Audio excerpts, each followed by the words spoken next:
Lisa, welcome back. Today we're going to be doing some graffiti and I'm doing this in partnership with Vibe in Liverpool. So today I decided we could use the word danger as our example of graffiti. I was thinking as a joke you could put it on a kitchen door while someone's cooking or on your bedroom door, and it might be easier than to do something like this that everyone can relate to rather than someone's name.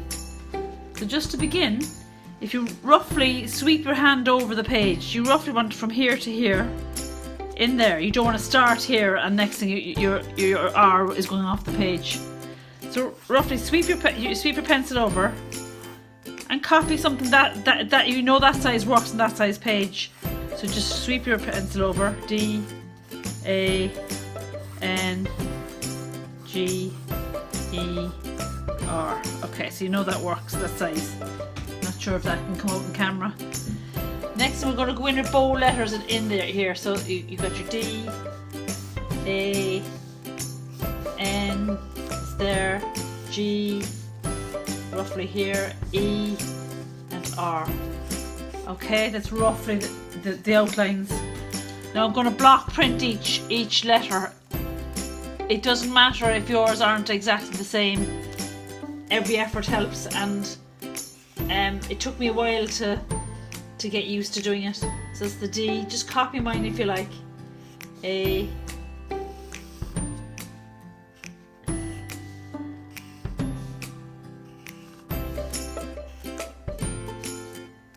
the N is here, goes to here.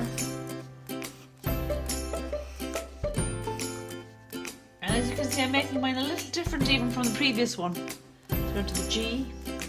Do like a C first. And we'll just finish the N behind it before we go into the G. I bring it down below the level, the finishing level of the other letters. So it's coming down here. If you see here now, I'm copying this N. So it's a bit different to my original, and that's okay. And yours will be different probably too. Don't be hard on yourself. Every time you do something, it's going to be a little different probably, unless you have some sort of way of copying exactly what you see. It's G, E,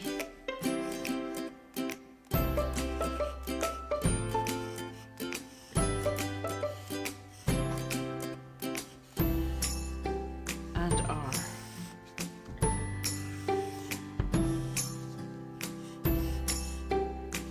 That's it, danger. And then the little bits in between, the A here. Okay, I'll just get a rubber and rub out my rough line. So I've wiped out all the rubbed out all the sweeping lines, most of them anyway. And next thing we can come in with these inner lines, so little white lines, spaces between the edge of the letter and the outside. So we're going to do them next. Very simple, just come in and align like that. I broke it there, so instead I'm going to do it here and do this and break it along there.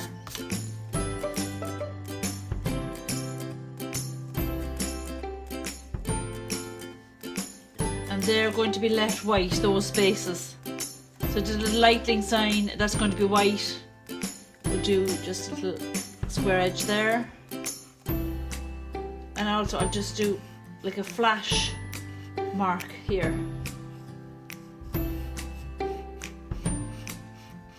Like that.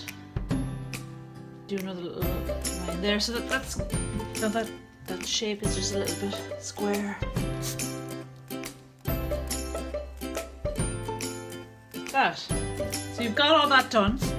Next thing we need to do the shadows behind. I'm going to just do the shadows behind. Now, if you have shadows on the right hand side, they need to be on the right hand side on all the letters. If the shadow is on the left hand side, they need to be on the left hand side of every letter. So you can't have a shadow here and then down here you're doing a shadow on this side. So try to make it uniform and make the shadows all on the one side. So do that.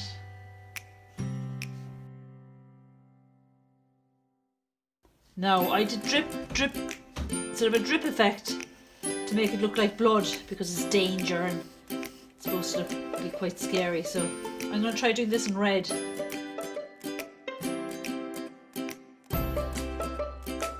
Danger. And we also did some brickwork in behind it. This is my own idea. If you're allowed to go to Google and access to Google, look up graffiti and you get loads of ideas. So this is a combination of ideas I found on Google, and I sort of came up with my own interpretation from those. Like the blood effect was from some other idea, some other word. Right, bricks. So for the bricks, just draw a rectangular square.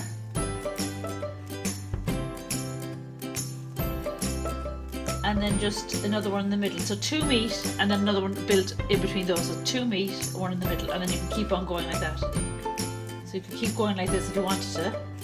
And then underneath, do a start in the between those. Like that. And then we'll just do a little bit down here. So that's your danger sign with all the letters. Now I think that's it. So I'm going to colour it in markers today. I used colouring pencils and markers for the previous one. For this one, I used lots of pencils, but I'm going to use marker for this one. So I'll do the bottom dark blue, mid blue, and light blue at the top.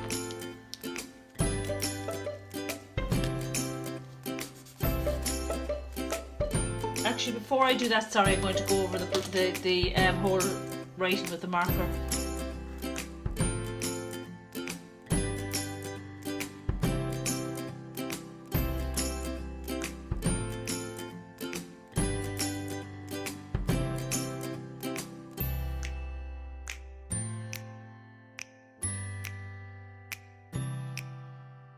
I'm just coloring the shadows as well as I go along.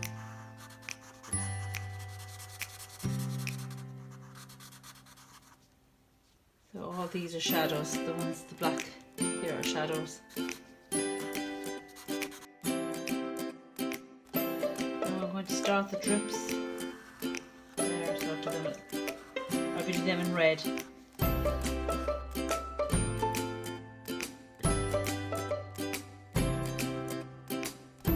Now this one's all black inside.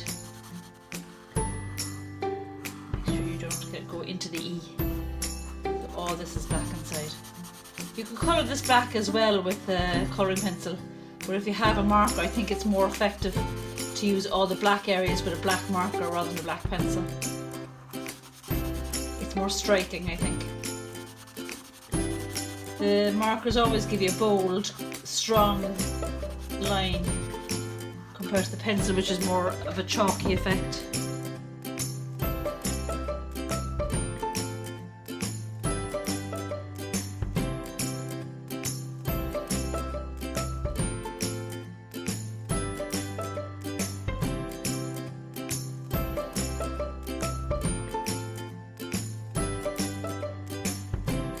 And we can just do the bricks as well, maybe in black. Edges off them, broken bricks. And we'll colour the bricks in with colouring pencil. This time I'd like it to introduce colouring pencil with marker. If you don't have all these things at home, do it in whatever you have and experiment. Use biro, like fine point pens, whatever you can. Crayons might be good in the bricks. Whatever you have handy, experiment.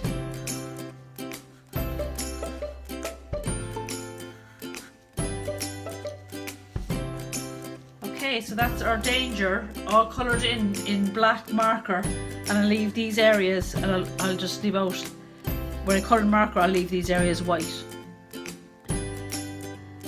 Right, so we've all the black outline done, and I'm going to start with the markers. Now, in this one I did dark red, orange, yellow, and I actually did neon fluorescent marker for the top, which was quite effective compared to the colouring pencil.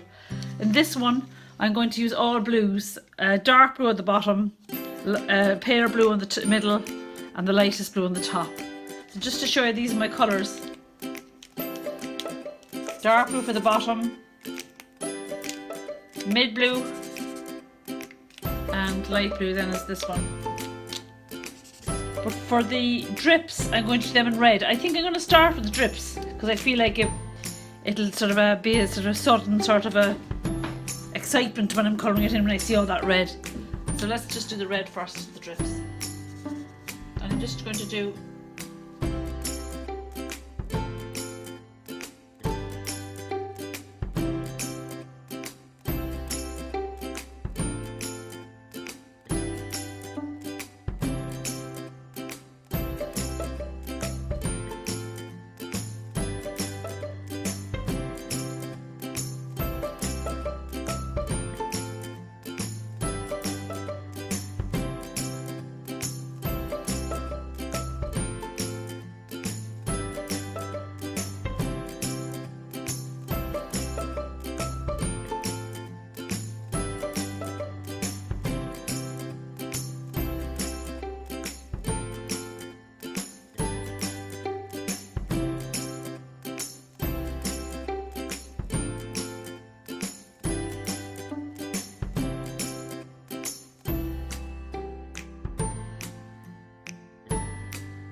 and then we've got the bricks to do, and we can do the bricks in a I've chosen sort of a brick-like colour.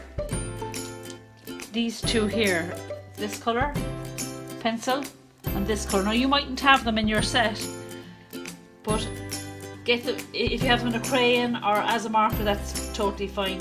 I'm just going to do this colour first everywhere. And all the bricks here. Now you could do bricks all over it. And I'll just come back and I'll just fill the rest in with the more terracotta colour, the darker rusty brick colour.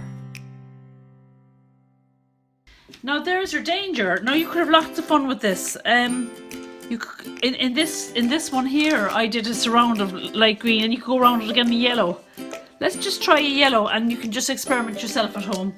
So leaving a space around it, you can do things like this.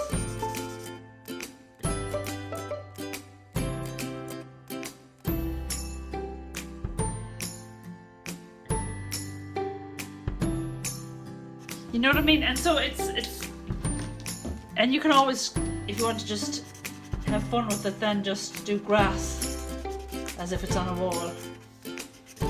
Things like that. Just like have fun and play with it. I'm going to go around them.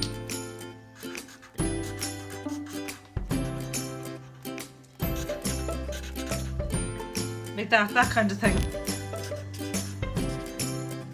So just enjoy it and have fun. Thanks for watching.